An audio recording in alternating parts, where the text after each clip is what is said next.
Luzon, amoy nakaka-joyful.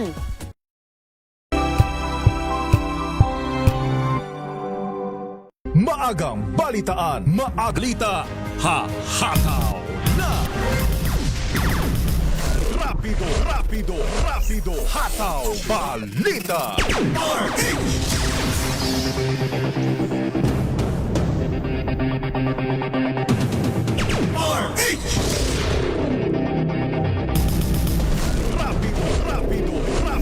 hataw, balita.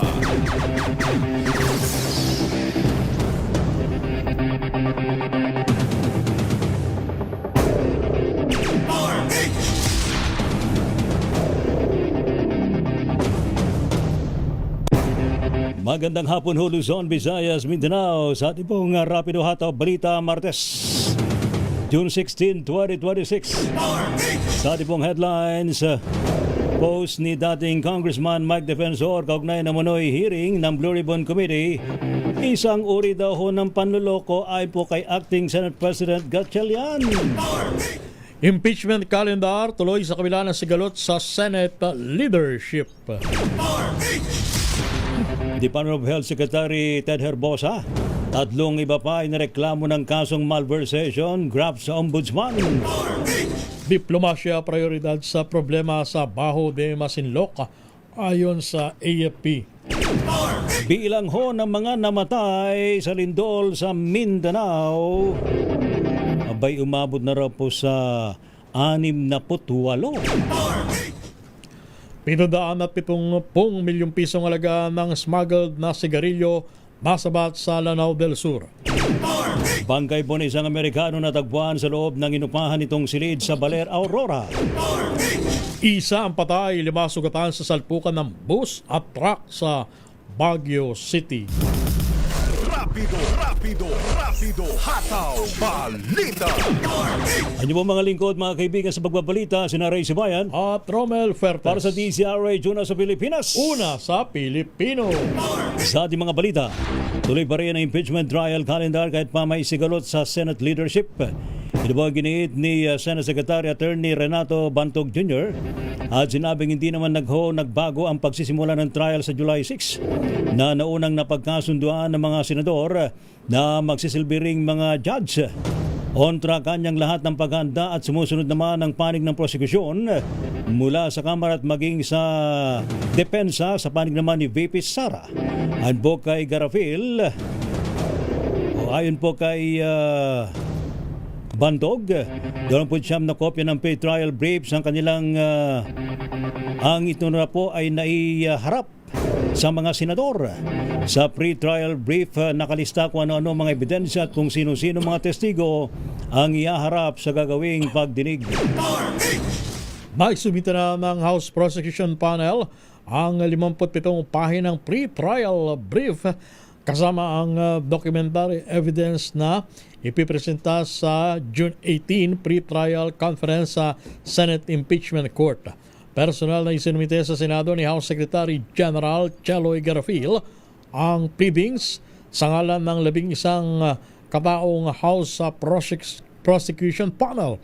Ayon kay Garafil, 29 na kopya ang kanilang ipapamahagi sa 24 na senador judges na uupo bilang mga miyembro ng Senate Impeachment Court. Isinumite din ng prosecution team ang entries of appearance ng 10 private lawyers na tutulong sa mga miyembro ng House Prosecution. Tumanggi naman si Garfield na sabihin ang lalaman ng pre-trial briefing dahil hindi man siya authorized na banggitin ang nasa loob ng dokumento. Samantala, hindi naman sumipot si dating Ateneo coach Tab Baldwin sa pagsubena naman ng NBI kaninang umaga. Ayon po sa abogado niyang si Attorney Carl David na tanging humarap sa Homicide Division, wala daw po sa good condition si Baldwin. Tinak naman abogadong nakandang kanilang kliyente na makipagtulungan sa investigasyon sa pagkamatay po ng Ateneo basketball players na sina Rene Baterbonia at Divine Adili. Subalit hindi para alam ng abogado kung kailan haharap sa NBI si Tab Baldwin. Dismayado si Akbayan Party List Representative Chel Jokno na hindi nakasama sa priority measures na talakayin sa special session ng mga panukala at resolusyon para mapugunan ang mataas na singil sa kuryente. Ayon kay Jokno, dapat isama ang House Bill 9134 o ang panukalang alisin ang ipinapataw na 12% value-added tax sa systems loss. Dapat kasama din ayon kay Jokno ang House Resolution 995 na nagpapaimbestiga sa nagtataasang power bills at iba pang mga singil na hindi makatwirang ipinapasa sa mga consumer.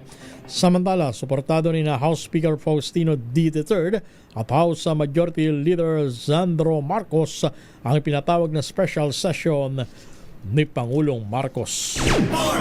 Samantala, sa iba pang balita, umakyat na po sa 68 ang bilang ng mga namatay sa tumamang magnitude 7.8 na lindol sa Maasim, Sarangani at maging sa makaratig lugar dyan po sa rehiyon ng Mindanao, habang 33 individual naman ang hinahanap hanggang sa ngayon. Bate po sa report ng NDRRMC, naitala daw po ang pinakamaraming namatay sa Region 12 kung saan 33 ang namatay sa Sarangani, 24 naman sa South Cotabato. Sa Region 11, nakapagtala ng 10 ang mga namatay dyan po sa Davao Occidental, habang isa naman sa Davao del Sur. Pinagban ng otoridad na umabot po sa higit sa 300,000 pamilya o katumbas ng 1.38 milyong individual ang naapektuhan ng malakas na pagyanig sa rehiyon ng Mindanao. Samantala, pumalo naman sa may 1,300 ang kabuang bilang po ng mga nasugatan at nagkasakit bunsod pa rin ng naturang kalamidad. Isa sa ilalim na naman sa yellow alert ngayong araw ang Visayas Grid dahil pa rin sa manipis na reserba ng kuryente sa riyon. Ayon sa National Grid Corporation of the Philippines, iira lang alert o ang yellow alert mula alas 4 ng hapon hanggang alas 8 ng gabi. Dapat din nasa 2,587 megawatts ang available capacity ngayon sa Visayas, habang ang peak demand ay tinatayang papalo sa 2,384 megawatts. Ayon sa NGCP, pangunahing dahilan pa rin ang manipis na supply at ang hindi paggana ng mga malalaking coal plants sa riyon kasabay na mataas na demanda sa kuryente. Samantala, isang malaking bakal na debris daw ho na may foreign markers ang nadiskubre sa baybaying dagat ng Sitio Talim, Barangay Luyahan sa Lian, Batangas. Ayon po sa Philippine Coast Guard Station Batangas, isang concerned citizen ang nakakita daw po sa metallic debris. Agad na tinungo naman ng mga tauhan ng Philippine Coast Guard. May habang 20 talampakan ng naturang debris at may lapad na 10.5 talampakan na pawang gawa sa aluminum material na may nakasulat na foreign characters. Ano ba to? Chinese characters? Ha? Most probably pa Chinese Most characters. probably. So, lumalabas umano ng nakasulat ay antenna transmission window 5, ngunit hindi pa tukoy. So hindi pa tukoy kung saan partikular na nagmula. Nasa kustudiya na ng Philippine Coast Guard ang debris para sa mga kaukulang dokumentasyon, monitoring at karagdagang assessment. Samantala, labas tayo ng ating impilan pagdinig ng Blue Ribbon Committee Cayetano Black tungkol sa flood control scam. Tinawag ni Acting Senate President Win Gatchalian na isang uri ng panloloko. RH number 28, Paring Raymond at paas sa Paring Raymond. Paring Romel, madiin ang pahayag ni Acting Senate President Sherwin Gatchalian na isang uri ng panluloko ang inanunsyo ni dating Congressman Mike Defensor na hearing ng Senate Blue Ribbon sa Mandaluyong City. Ayon kay Gatchalian, malinaw itong panluloko sa publiko dahil hindi naman chairman ng Blue Ribbon si Defensor, hindi rin siya member at lalong hindi siya senador. Nag-uusap na sila ni Senador Erwin Tulfo na siyang binoto nilang chairman ng Senate Blue Ribbon Committee kung ano ang maaaring illegal na akbang na kanilang gagawin sa panlulokong ito ni Defensor. Sa kanyang Facebook account, kinanunsyo na Defensor ang Blue Ribbon Committee hearing sa Mandaluyong City. Dito muling haharap ang 18 dating bodyguards sa dating Congressman Zaldico at may dagdag pa umanong mga testigo. Sa kabila nito ay walang formal na abiso mula sa opisina ng mga senador na kasapil sa Senate Minority ni na Senador Alan Cayetano kung sila ay dadalo sa nasabing pulong. Pakinggan natin si Acting Senate President Sherwin Gatchalian. Definitely linoloko niya yung tao. Definitely gumagawa siya ng confusion dahil dun sa post niya, Blue Ribbon Hearing, hindi naman siya chairman, hindi naman siya member, hindi naman siya senador. Bakit niya linlin lang ang tao? So, kausap ko si Senator Erwin at pinag-aaralan din namin legal action dahil linoloko niya ang taong bayan. Hindi tama yun. Dahil pag linoloko niya, ginagamit niya ang titulo ng Senado, hindi tama yun dahil panloloko ang ginagawa. Tingin ko, para lokohin ang tao at dahil pag naloko yung tao, tingin nila official yun. Ang bahagi ng pahayag ni Acting Senate President Sherwin Gatchalian. Ito si RH28 Raymond Advance para sa DZRH. Una sa Pilipinas, una sa Pilipino. Thank you. Salamat lakay Raymond. Samantala naman, Kamara, imbestigahan na ang pagguho ng 9 na talampakang gusali sa Angeles City, Pampanga. Occupational Health and Safety Act sa mga lugar ng trabaho, pinarerepaso. Report mula kay RH12, Milky Rigunan. Milky. Ray at Romel, kikilos ang Kamara para matulungan at mabigyan ng hustisya ang pamilya ng mga biktima sa pagbuho ng 9-story building sa Angeles, Pampanga. Ayon kay House Deputy Minority Leader Antonio Tino, dumulog sa kanyang opisina ang pamilya ng mga construction workers na nasawi sa trahedya. 30 katao ay karamihan sa mga construction workers ang namatay sa pagguho ng gusali. Gitipinyo ng mag-iisang buwan na rin pero hanggang ngayon wala pa rin linaw kung ano talaga ang tunay na dahilan ng pagguho ng building at kung ano ang pananagutan ng may-ari nito. Sabi ni Tino, dapat marepaso ang ipinatutupad na building standards, occupational health and safety standards, accountability at criminal liability sa nangyari para hindi na maulit ang naturang trahedya.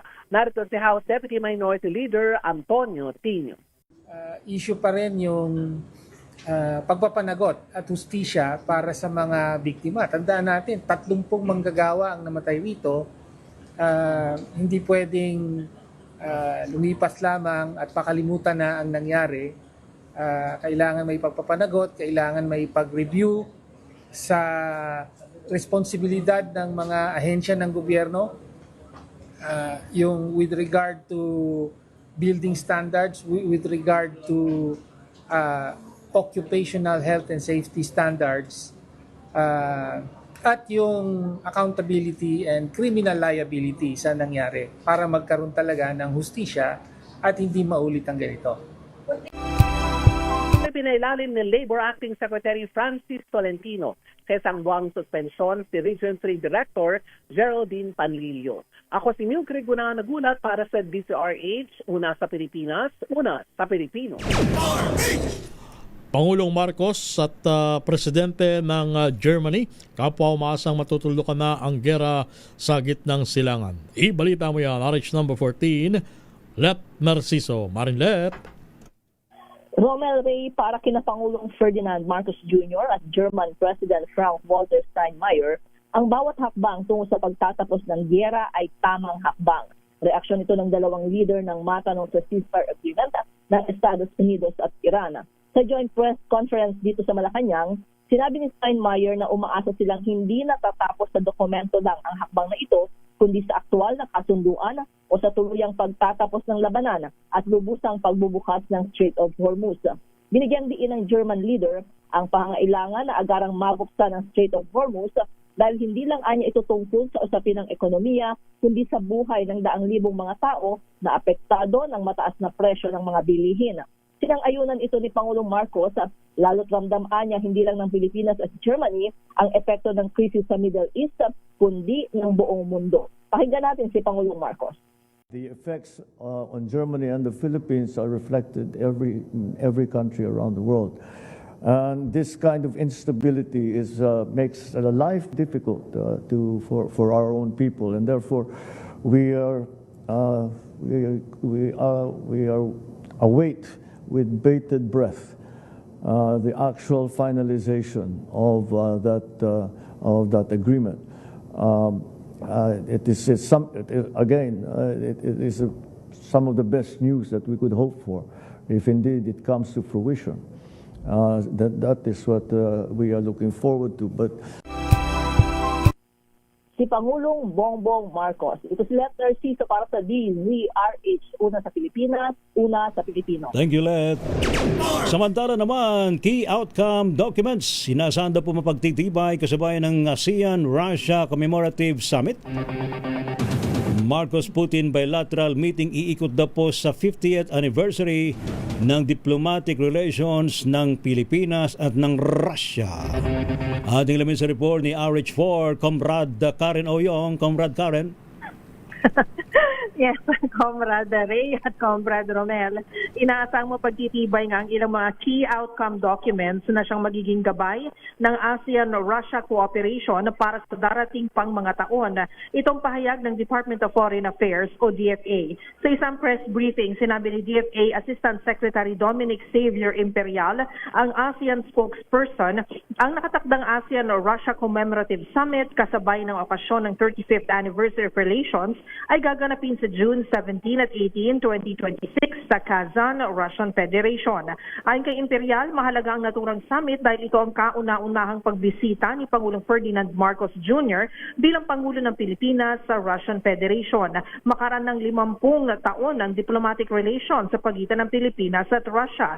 Dagdag ni Imperial, inaasahang ire-review ng Marcos at Russian President Vladimir Putin ang progreso ng ASEAN-Russia Strategic Partnership at pag-usapan kung paano pa mas palalakasin ang kooperasyon sa pagitan ng iba't ibang issue, partikular ang biosecurity at biosafety, outer space and satellite applications, trade and investment, energy and food security, tourism, education at people-to-people exchanges.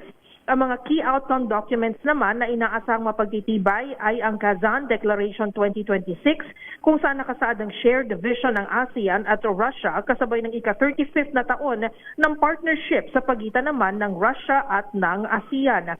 Inaasahan ring mapagtitibay ang ASEAN-Russia Comprehensive Plan of Action 2026 to 2030 na magsisilbing principal roadmap para sa pagsulong ng kooperasyon sa political security, economic at socio-cultural pillars ng partnership. At sa margins naman ng summit, magsasagawa ng bilateral meeting ang Pangulong Marcos kasama si President Putin ukol sa komemorasyon ng ika-50th anniversary ng pagkakatatag ng diplomatic relations sa pagitan ng Pilipinas at Russian Federation ngayong taon. Ang Pilipinas ang nagsisilbing chair ng ASEAN ngayong taon kung saan isa sa layunin nito ay siguraduhing matatag ang relasyon ng rehiyon sa mga partner countries nito upang isulong ang tinatawag na ASEAN centrality at mapabuti ang kalagayan ng buong ASEAN region. Ako si RH4 Karen Oyong nag-uulat para sa DZRH. Una sa Pilipinas, una sa Pilipino. Flash Report. Flash Report! Meron tayong flash report. Senador Cayetano dumulog sa Korte Suprema sa harap ng leadership crisis sa kanilang kapulungan. RH number 9, Tina Nolasco. Tina. Romel, formal na ngang dumulog sa Korte Suprema ang Cayetano Block sa pangungunan ni Senator o Senate President Alan Peter Cayetano sa gitna nga ng agawan sa liderato ng Senado at kasabay nito ang paghiling ng status quo ante-order. Ayon kay Cayetano, layo ng kanilang inihaing petisyon na protektahan ng Senado bilang isang institusyon at itaguyod ang constitutional safeguards. Sa inihaing petisyon, binigyang diin ito na hindi tungkol sa liderato ng Senado ang issue, kundi isang hakbang upang protektahan ang kapangyarihan ng mataas sa kapulungan na magsaliksik sa katotohanan nang hindi nahadlangan ng pabago-bagong ihip ng politika. Binigyang diin din ng senador na ang batas ay hindi dapat manipulahin o baguhin sa gitna ng laban para lamang sa ilang political na pabor. Punto sa inihaing petisyon ang pagtiyak na magpapatuloy ang paghahanap ng katotohanan sa likod ng kontrobersyal na flood control corruption scandal sa bansa at ang karapatan ng publiko na malaman kung saan napunta ang pera ng bayan. Kabilang sa mga naghain ng petisyon na kasama ni Senator Peter Alan Cayetano, sina Senator Loren Legarda, Senator Pia Cayetano, Senator Jinggoy Estrada, Senator Christopher Bongo, Senator Rodante Marcoleta, Senator Maria I.E. Marcos, Senator Robin Padilla, Senator Camille Villar, at ang napatansik na si Senate Secretary Attorney Jose Luis Montales. At ang ito namang respondent ang Gatchalian Block na sina Senator Bam Aquino, Senator J.B. Ejercito, Chis Escudero, Sherwin Gatchalian, Risa Ontiveros, Ping Lacson, Senator Lito Lapid, Kiko Pangilinan, Tito Soto, Erwin Tulpo, Rafi Tulpo, at Juan Miguel Subiri. Kasama rin sa hinainan ang respondents sa petisyon ang mga bagong umupong opisyal na sina Atty. Renato Bantuga at retired Police Major General Alfredo Corpus. Yan muna ang detalye sa balitang yan. Tina, isang tanong lang. Doon ba sa mga petitioners, kompleto ba yung Cayetano Block sa mga lumagda dyan? Ito sa ating listahan dito sa dokumento, mukhang kompleto naman dahil nandito sina Senator Lauren Legarda, Jinggoy, Bongo, Ailey, Camille Villar, at itong si Rodante o Senator Rodante Marcoleta. Si Senador Villanueva. Yun, oo nga, ito. Diba? Wala. Dito sa listahan ng petisyon mismo na inihain via o e-filing ni Senator dito sa ating listahan. Baka ito yung sinasabi itong nakaraan na lilipat ka bakod. Mag-over the bakod. Gatchalian Block. Oo. Kasi nakakapagtaka since sila ay block, dapat kumpleto sila. Dapat solid. Dapat solid. Pero dito makikita nga natin, yun nga, yung napansin, wala nga dito si Senator Joel Villanueva. Check mo maigi, meron pang isa dyan, nasilip ko kanina Matalas sa mata ni Pare Romel. Salamat, Tina. Thank you. Maraming salamat. Ito si RH19 na Nolasco para sa DZRH. Una sa Pilipinas, una sa Pilipinas. Thank you, RH9, Tina Nolasco. Flash Report. Flash Report! Basta't may nangyari, unang maririnig sa kauna-unahan. DZRH Flash Report! Standby pa rin po sa iba pang mga balita, mga kaibigan, sa Rapido Hataw Balita Martes, Pilipinas ang oras alas 2:25 ng hapon.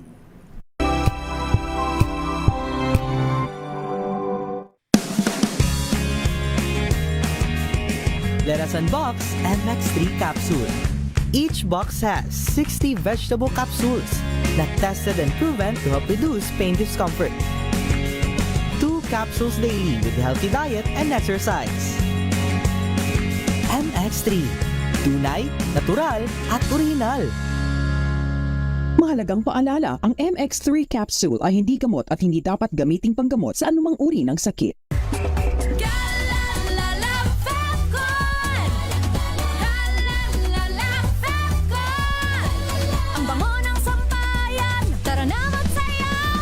Fabcon. Amoy nakaka-joyful.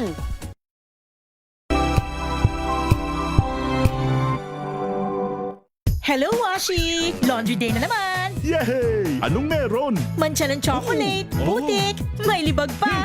Kaya natin yan! With Pride Washing Machine Detergent, may triple stain-away formula.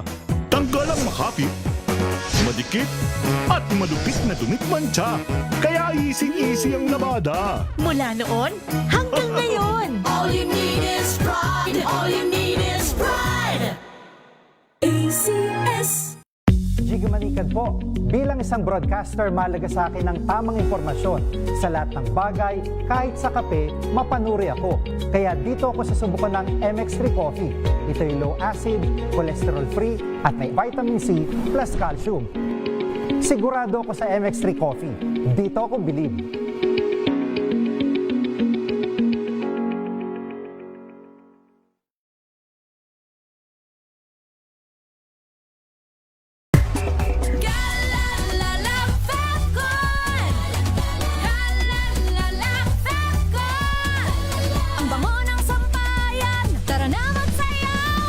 Fabcon. Amoy nakaka-joyful.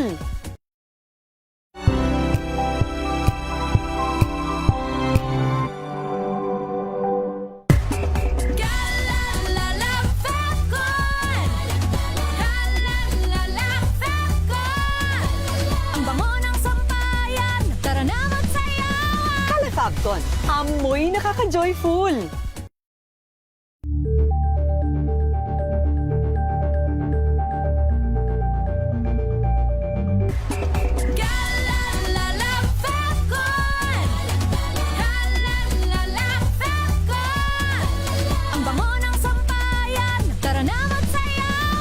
Falcon, amoy nakaka-joyful.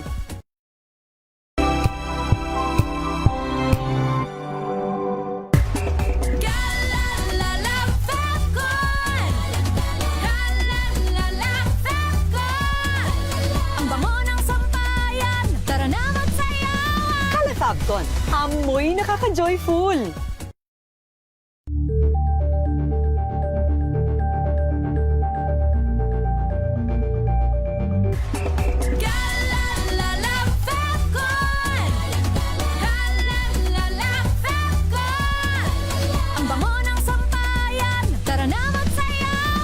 Falcon, amoy nakaka-joyful.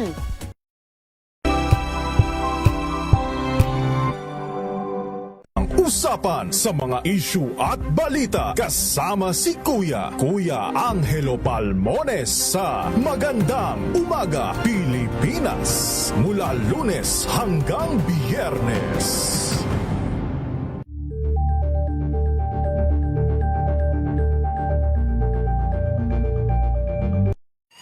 Mga balitang gigising sa inyong umaga. Mga balitang kailangan mong malaman. Mapapakinggan sa ACS Balita sa 2x2. Kasama sina Anthony Taberna at Jerry Baha. Lunes hanggang Biyernes.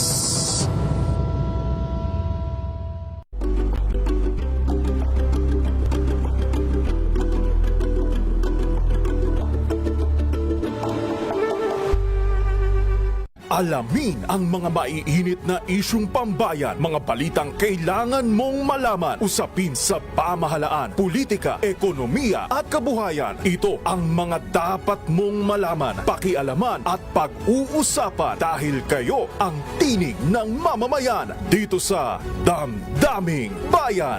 Live sa DZRH Radio, DZRH TV at DZRH Digital. Kasama sina Lakay, Deo Macalma at Elaine Apit. Araw-araw, Lunes hanggang Biyernes. Damdaming Bayan.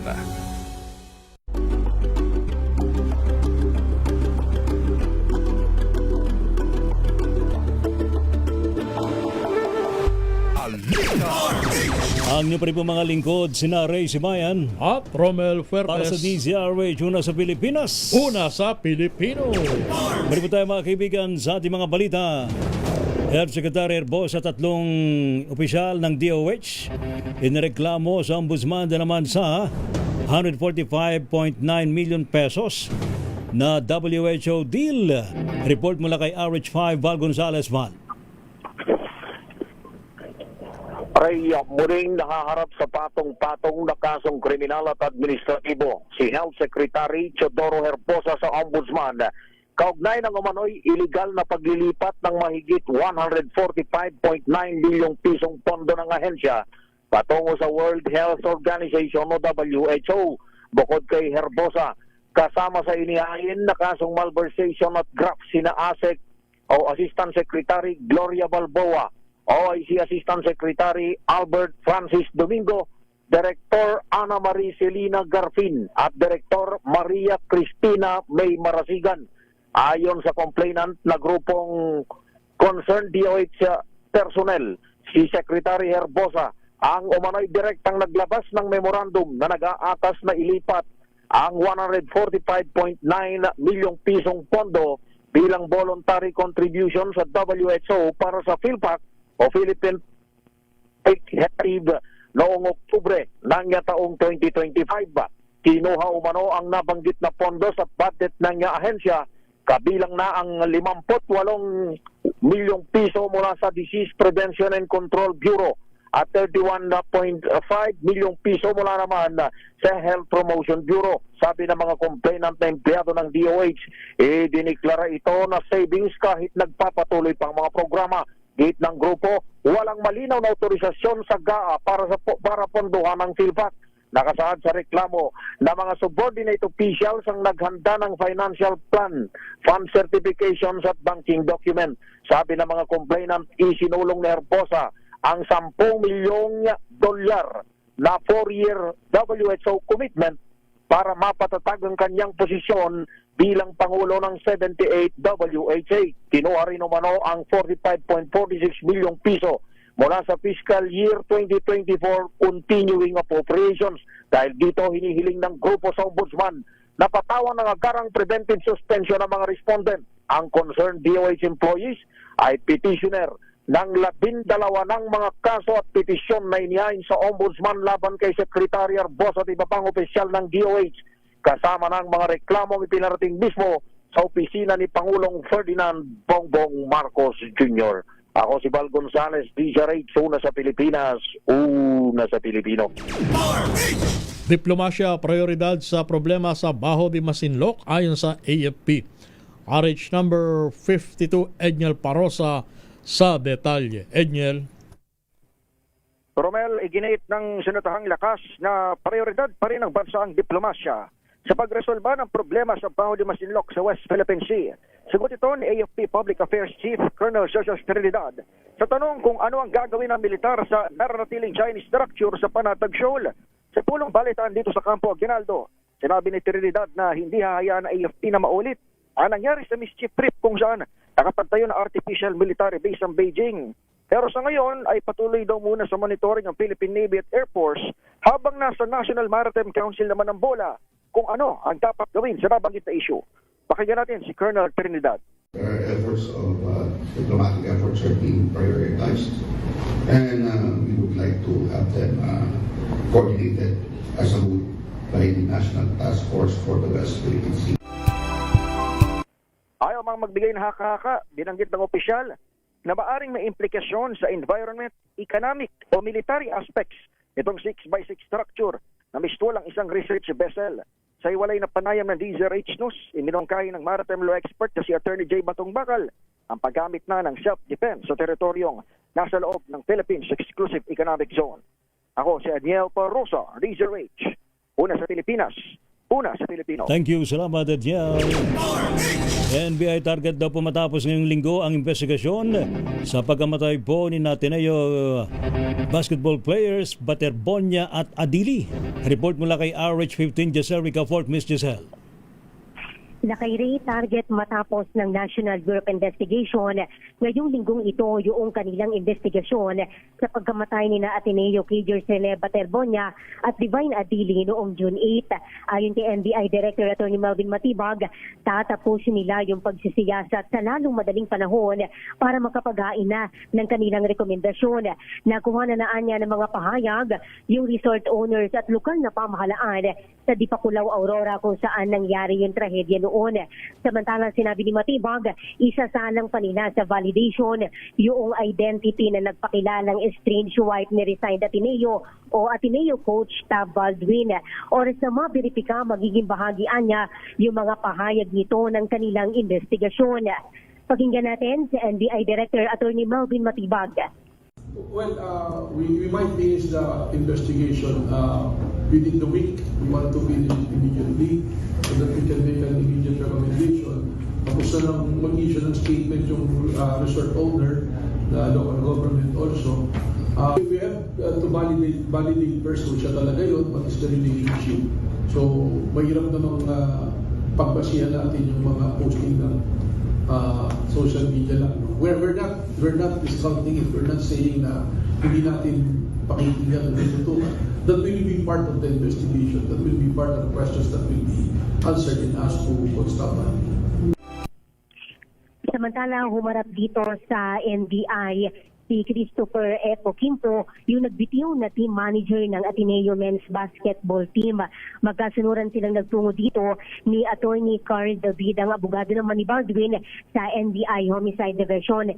5 coaching staff at isang manlalaro ng Ateneo yung dumalo sa pasabina ng Bureau. Pero tanging yung player na si EJ Kapihi lamang yung nagbigay ng kanyang salaysay at karamihan nagpa-reschedule ng kanilang pagharap dito sa National Group investigation.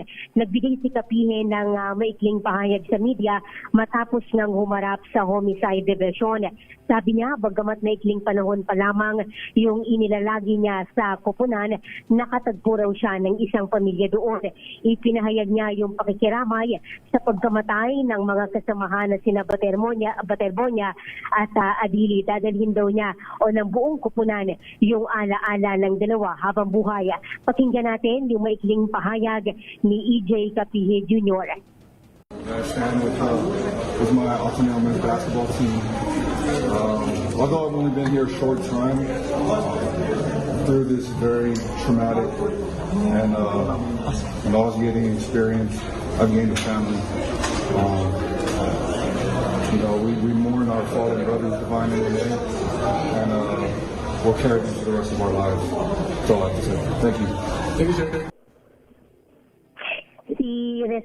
Si manager Eto Kimpo naman tumanggi ng magbigay ng kanyang pahayag at hindi na rin humarap sa mga mamamahayag. Ito si Giselle Report para sa DZRH una sa Pilipinas, una sa Pilipino. Grupo ng consumer mapila sa Korte Suprema kaugnay sa modernisasyon at pagtaas ng singil sa NAIA. Tina Nolasco sa detalye. Tina. Romel, umapila nga sa Korte Suprema ang isang consumer group na suki o samahan at ugnayan ng mga consumer para sa ikauunlad ng bayan upang agarang aksyonan ang mga legal question laban sa concession agreement ng Aquino International Airport o NAIA sa ilalim ng pamahala ng new NAIA Infrastructure Corporation. Ayon sa grupo, habang nananatiling nakabinbin at walang malinaw na resolusyon ang mga legal na usapin sa kasunduan, ang mga ordinaryong pasahero at mamamayan ang pumapasan sa sunod-sunod at sobrang pagtaas ng mga bayarin sa paliparan. Giit ni Amihan Mabalay, spokesperson ng Suki, hindi lamang haka-haka ang kanilang mga alalahanin dahil pinapasa na ngayon ang mga pasahero ang mataas na singil sa NAIA. Tinukay nila ang halos 1,000 ng singil sa international mula sa dating 550 pesos habang halos dumoble naman ang singil sa domestic passenger service na umabot sa 390 pesos mula sa dating 200 pesos. Ito si RH19 na Nolasco para sa DZRH, una sa Pilipinas, una sa Pilipinas. Thank you, salamat Tina Nolasco. Samantala, pasaherong seaman na nag-bomb joke. Naku po, sa NAIA, ayun, kalaboso ho. Ating alamin sa report ni RH27, Noche Kakas. Noche, di ba niya alam na bawal ang bomb joke? Ano ba sinabi niya? Oo ba eh. Oh. Alam mo, lakay Ray at Romel, guilty ang hatol ng korte sa isang seaman na nag-bomb joke sa Ninoy Aquino International Airport sa Terminal 2 lungsod ng Pasay. Ayon sa report ng PNP Aviation Security Group, pinagmulta ng 10,000 piso ang 26 anyos na isang seafarer. Ang hatol ay mula sa Pasay City MTC Branch 47 sa paglabag sa anti-bomb joke law. Nagbiro ang akusado na may labang bomba ang kanyang bagahe nang dumaan sa boarding process. Papunta sana ng Butuan City ang naturang akusado nang harangin ng mga tauhan ng paliparan. Una nang nagpaalala ang mga otoridad na huwag magbiro dahil may sapat umanong parusa ang sinumang lumabag sa nasabing bata. RH27 at Chikakas DCRH, una sa Pilipinas, una sa Pilipinas. Mga sasakyan sa gabal sa lansangan sa Caloocan City pinaghatak ng MMDA. RH number 23, Edwin Duque. Edwin. Maulang hapon kay Hotel, hindi na natin sa higit na pinapatupad ng DA at mga pataway na mga may-ari ng mga sasakyan dito sa Kabanang Third Avenue, Magini Avenue, dagat-dagatan dito sa Caloocan.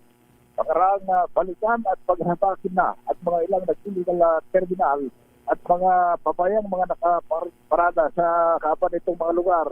Kanina alas 10 ng umaga hanggang sa kasalukuyang oras ito. Ayon sa DBA, umalma na ang mga motorista dahil mahirapan ang napagdaan. Dagdag pa nga yung pasukan ng mga estudyante kaya lalong sigiskip ang mga kalsada. Magkatuwang na yun ang PSMD sa lungsod para ipairal itong disiplina sa mga lansangan. Ilang sasakyan ang pinigitan na may kasong obstruction, illegal terminal, Pero yung mga walang driver ay tuluyan ang dinala sa impounding area. Una nang inabisuhan ni Mayor Malapitan ng mga residente na maghanap ng sariling paratahan sa kanilang mga sasakyan para magamit ng maayos ang mga bangketa at kalsada. Pero may ilan pa rin hindi nakakasunod sa mga sinaturang kautosan. Aris 23, at ito ang ulat sa Tisa Ray, una sa Pilipinas, una sa Pilipino. Thank you, RH23, Edwin Duque. Rapido, hataw, balita. Standby ang mga balita mula po sa mga probinsya, Pilipinas ang oras sa alas 2:43 ng hapon. Ang balang Anthony Taberna at Jerry Baha ang gigising sa inyong umaga dahil lalatay ang humahagupit na diskusyon at komentaryo Lunes hanggang Biyernes sa 2x2.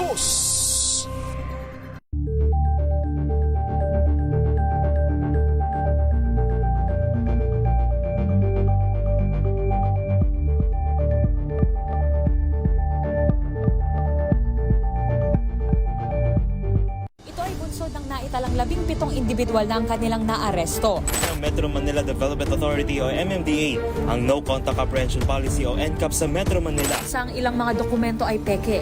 Hindi rin legal ang employment na ipinangako sa kanila. Sa mata ng batas, mananagot ang sangkot at may sala. Dahil sa bawat paglabag, may karampatang parusa. Alamin ang mga pananagutan sa likod ng mga bawal. Dito sa Hoy!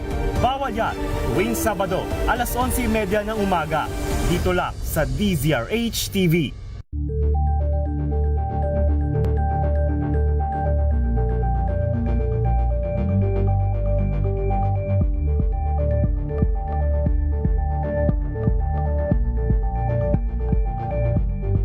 Tumunog na ang gandingan para sa kalikasan. Ang nagkamit ng parangal bilang Best News Anchor ay walang iba kundi si Angelo Palmones ng Magandang Umaga Pilipinas, DZRH Radio 666 kHz.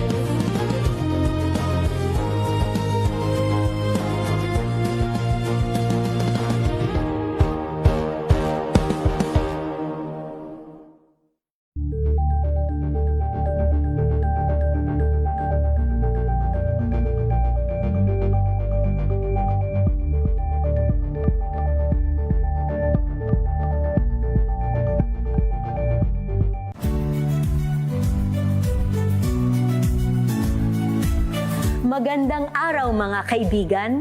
Ito po ang inyong balerina ng bayan, si Lisa Makuha Elizalde, na nag-aanyaya sa inyong samahan kami at ang aming mga espesyal na panauhin para sa kalahating oras ng masayang kwentuhan sa aming programang Art to Art, kung saan ang usapang sining at kultura ay para sa lahat.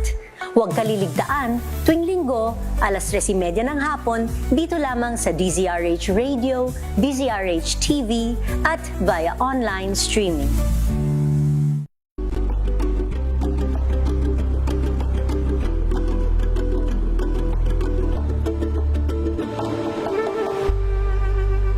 We've got you covered. From the hottest hits, exclusive interviews, kilig to the bones fan meet experience, and hataw performances of your favorite stars. Saturdays, 12 noon, dito lang sa DZRH TV.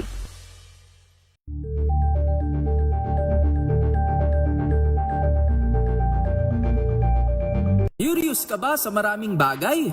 Kami na ang bahala dyan. Aalamin, tutuklasin at bibigyang linaw namin ang mga katanungang bumabagabag sa inyong isipan. Sa programa kung saan ang bawat sagot ay galing lamang sa mga eksperto. Ang Expert's Opinion, tuwing linggo alas 3 ng hapon, dito lang sa DZRH TV.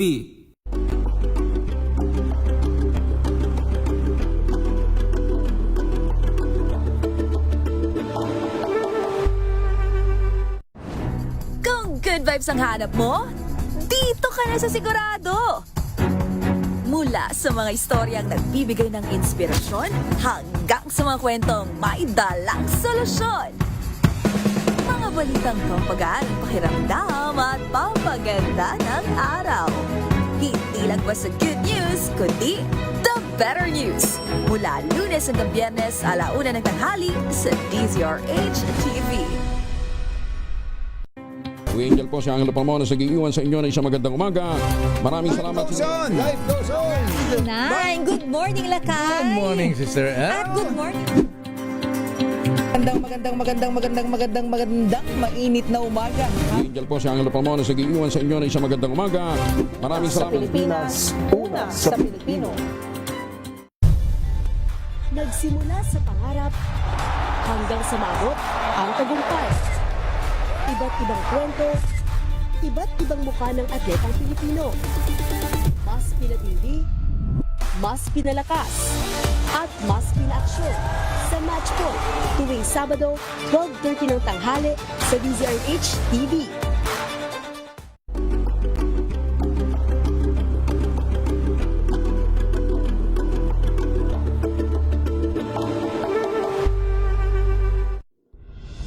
Tuloy-tuloy ang pagtulong. Tuloy-tuloy ang pagseserbisyo. Rapido, hataw, balita.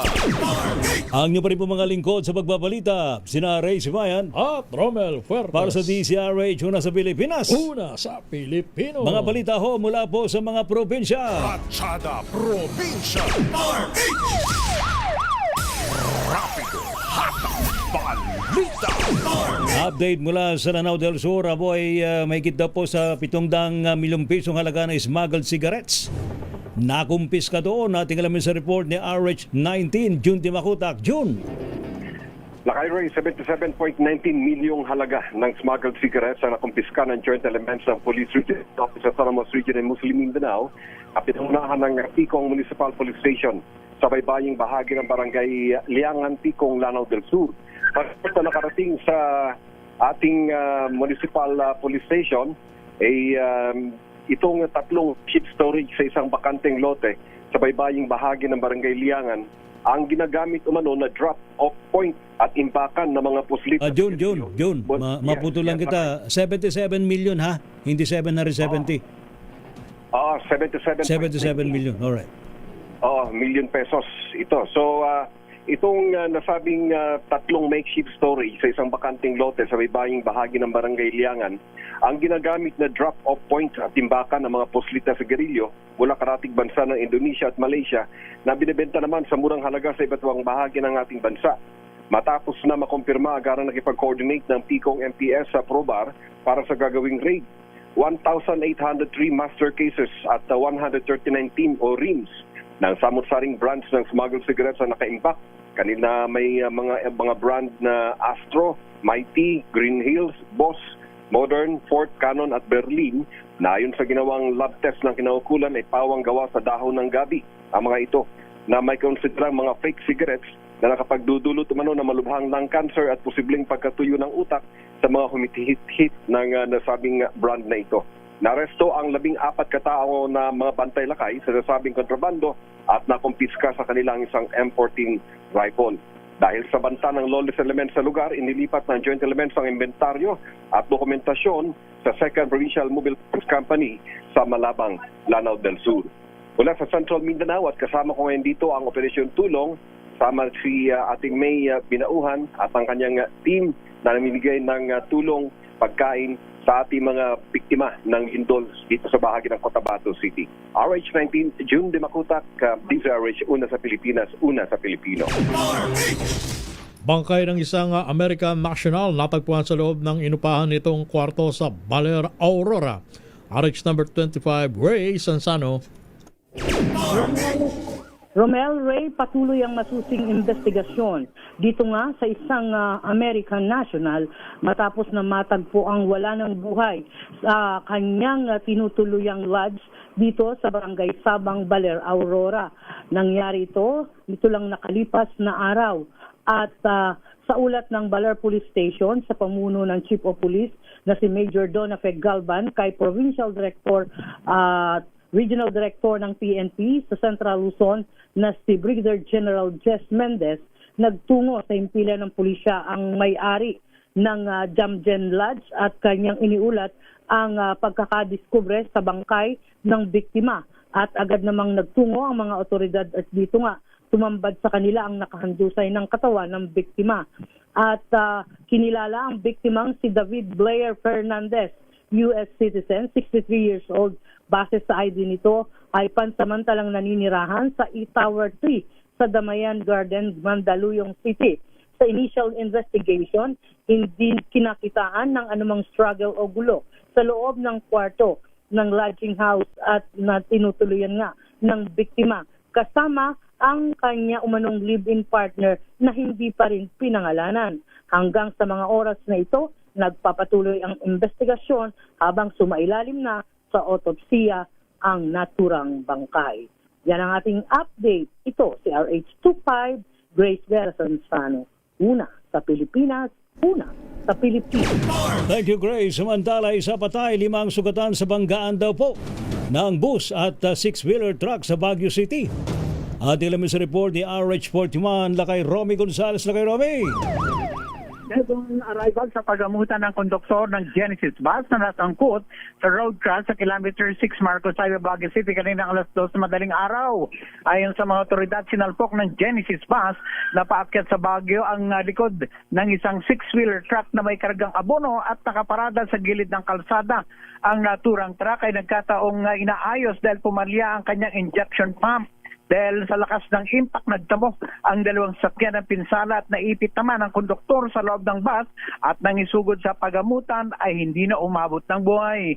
6 naman ang katao ang itinakbo sa pagamutan, 1 pasahero ng truck at 5 pasahero kasama ang driver ng Genesis bus. Patuloy pa rin ang ginagawang investigasyon ng mga otoridad kaugnay sa naturang road crash. Ito si RH41 Romy Gonzales para sa DZRH. Una sa Pilipinas, una sa Pilipino. 2 patay, 1 sugatan sa arambola ng 3 sasakyan sa Bingawan, Iloilo. Jocelyn Maque ng Action Radyo Iloilo. Patay ang 17 anyos na backrider ng motorsiklo at driver ng tricycle matapos mabangga ng pickup sa poblasyon Bingawan. Ayon sa pulisya, nakasunod ang tricycle sa motorsiklo papunta sa bayan ng maaksidente. Sakay ng tricycle ang mag-asawang senior citizen na tiga Tapaz, Capiz. Pagdating sa kurbada na parte ng daan, nabangga ng nakasalubong na pickup ang tricycle at ang motorsiklo. Napuruhan ang angkas ng motorsiklo dahil tumalon sa sasakyan ang driver nito base sa investigasyon. Namatay naman habang ginagamot sa ospital ang driver ng tricycle. Dahil sa takot, tinanggapan ng driver ng pickup na tumakas pero nahabol at naabutan ng mga pulis sa barangay Kinoropan, Bingawan. Mula sa Action Radio Iloilo, ito si Jocelyn Maque para sa DZRH, una sa Pilipinas, una sa Pilipino. Thank you, maraming salamat Jocelyn Maque.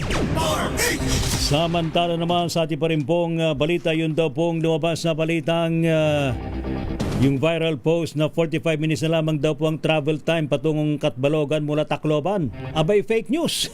Report mula kay Jimmy Angay-Angay. Jimmy. Nilinaw ni pinabak daw Samar Mayor Villanerima bag naging pahayag kaugnay ng tinatayang 45 minutong biyahe matapos inspeksyonin ni Pangulo Ferdinand Marcos Jr. ang Maharlika Highway. Ayon sa alkalde, hindi totoo ang kumakalat impormasyon sa social media na marinang marating ang Katbalogan City mula sa Tacloban City sa 45 minuto. Pinaliwanag ni Mayor Mabag na tinutukoy na 45 minuto na travel time mula lamang sa Tacloban City hanggang sa unang barangay ng pinabakdaw sa Samar matapos ang Santa Rita, kung saan inaasahan na nais mapabilis ang biyahe dahil sa mas maayos na kondisyon ng kalsada. Dahil dito na nawagan ang kalde sa publiko maging responsable sa pagbabahagi ng impormasyon at iwasan ang pagpapakalat ng maling balita ugnay sa proyekto. Aniya, mahalagang tiyakin na tama at beripikado ang mga impormasyon pinapakalat upang maiwasan ang kalituhan sa publiko. Mula dito sa DYVL Action Radio Tacloban, ito si R32 Jimmy Angay-Angay para sa DZRH, una sa Pilipinas, una sa Pilipino. Metro Manila ngayon. At sa Metro Manila ngayon, papasukin natin si Kyle Bulyas. Kyle! Mga mainit na mga balita sa Metro Manila, hatid sa atin ng ating kasamahan, si RH Metro Manila ngayon reporter, Kyle Bulyas. Kyle, ikaw na, go! Go, go, go! 1, 2, 3. Ay, wala na. Sige, habang hinihintay natin si Kyle Bulyas, batiin lang natin ang bagong talagang Provincial Director ng Tarlac. Wow, congratulations sir ha. Si Police Colonel Harry Hilario. Wow, congratulations po. Colonel Harry Hilario, bagong talagang Provincial Police Office Director ng Tarlac. Ang pagbati mula kay Apo Els Bartolome at kay dating PNP Chief Nick Bartolome.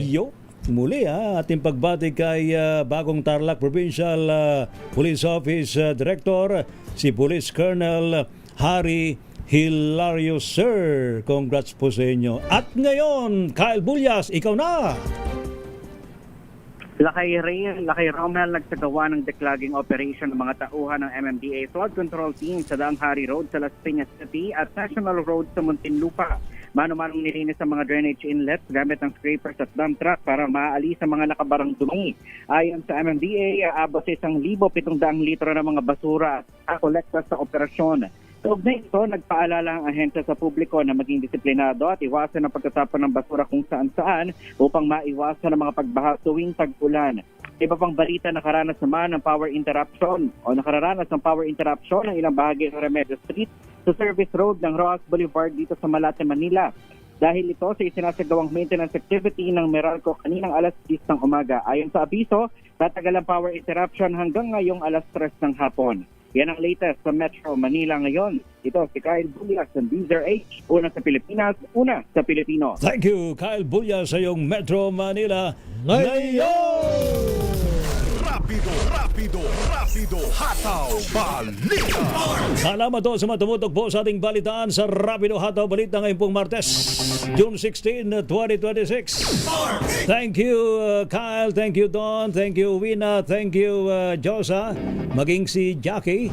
Sa buong person ng DZRH News Team, sa ating mga classmate. Ano po mga lingkod, mga kaibigan, si Naray Sibayan. At Romel Fertas. Para sa DZRH, una sa Pilipinas. Una sa Pilipino. Teka muna, may correction si Apo Els. Colonel Harry Lorenzo. Ayun. Colonel Harry Lorenzo. Again, congratulations kay Colonel Harry Lorenzo. Bagong talagang Provincial Police Director ng Tarlac. Ayan. Pilipinas ang oras sa alas 3:01 ng hapon.